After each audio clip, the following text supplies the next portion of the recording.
महात्मा कश्यप की कई पत्नियां हैं।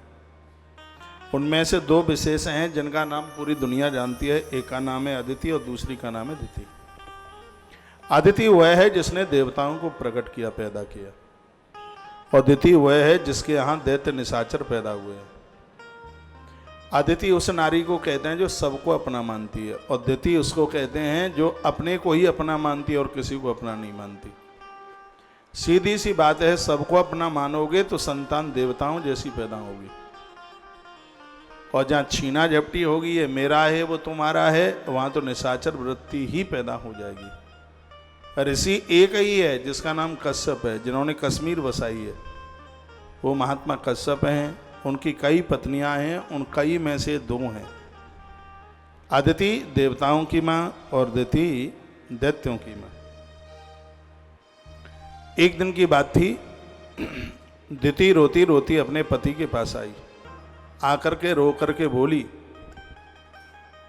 ये बताओ कि मैं तुम्हारी पत्नी नहीं हूं? महात्मा कश्यप ने कहा, बिल्कुल हो, क्यों नहीं हो? तो ये अदिति के पुत्रों ने मेरे पुत्रों को बार बार मारा है, और मेरे पुत्र बड़े कष्ट में हैं।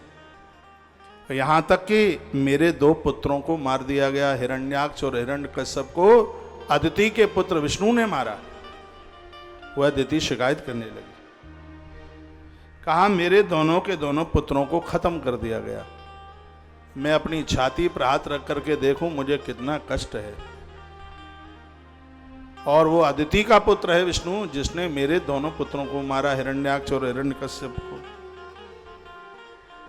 अदितिर्मम या देवी सपत्नी पुत्र संयुता द्वादशतनयास्तस्या ममई द्वैतनयो स्मृतो।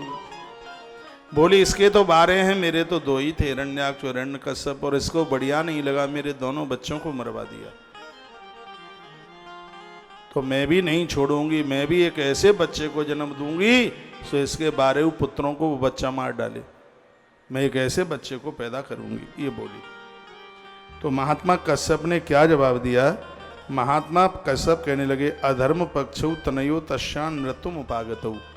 इसमें ये श्लोक इतना प्यारा है। महात्मा कश्यप ने कहा, जिसकी संतान अधर्म अन्याय अपराध करेगी तो उनकी तो कभी भी मृत्यु हो सकती है। महात्मा कश्यप ने कहा कि जिसने अन्याय और अपराध करने की ही ठान ली है उसकी तो मृत्यु होगी, कोई बचा नहीं सकता। जिनकी संतान, जिनकी औलाद अधर्म का साथ देगी या अधर्म करेगी, उनको तो मरना ही होगा, उन्हें कोई नहीं रोक पाएगा। ये महात्मा कश्यप ने कहा। महात्मा कश्यप ने कहा, मैं उनका बाप हूं, तो संतान मौत को प्राप्त होती है तो क्या बाप को कष्ट नहीं होता? लेकिन हे दिति, मैं क्या करूं? औलाद यदि अधर्म करेगी, अन्याय करेगी तो मृत्यु उसकी निश्चित है। नो, ये कथा सुन ले हो, ये बिल्कुल नहीं सुनी होगी। मेरा तो इतना विश्वास जम गया है इस भविष्य पुराण में, पूछो ही मत। जब से मैंने कबीर, पीपा, रैदास की कथा पढ़ी है। रैदास पूर्व के देवता हैं, देव हैं। रैदास और सदना कसाई ये दोनों सगे भाई हैं, सूर्य के बेटा हैं पहले जन्म के। इन महापुरुषों के प्रति हमारी श्रद्धा होनी चाहिए। इस भविष्य पुराण में लिखा है, जिनको हमने चर्मकार के घर में जन्मे हुए रैदास और कसाई के घर में जन्मे हुए सदना, ये दोनों के दोनों सूर्य पुत्र हैं पहले जन्म के। इसलिए तो कहा गया है कि जो जन्म से धार्मिक हैं, पारमार्थिक हैं, निश्चित रूप से पूर्व के कोई न कोई ये विशेष हैं। हम उनको जीवन भर समझ ही नहीं पाते। हमें तो लगता है हमारे तो चाचा को छोरा है, हमारे तो चाचा की बेटी है, समझ ही नहीं पाते उन्हें। लेकिन ऐसा नहीं है, पूर्व के ये कोई अद्भुत विशेष, ये महादूत रहे हैं, ये देवदूत रहे हैं, स्वयं देवता रहे हैं, और वही इस धरती पर विशेष महापुरुष बनकर आकर कलकाल को विध्वंसित करने के लिए, नष्ट करने के लिए उन्होंने सौगंध खाई है। इनके तब जन्म भी नहीं हुए, उससे पहले तो भगवान व्यास ने इस ग्रंथ में लिख दिया।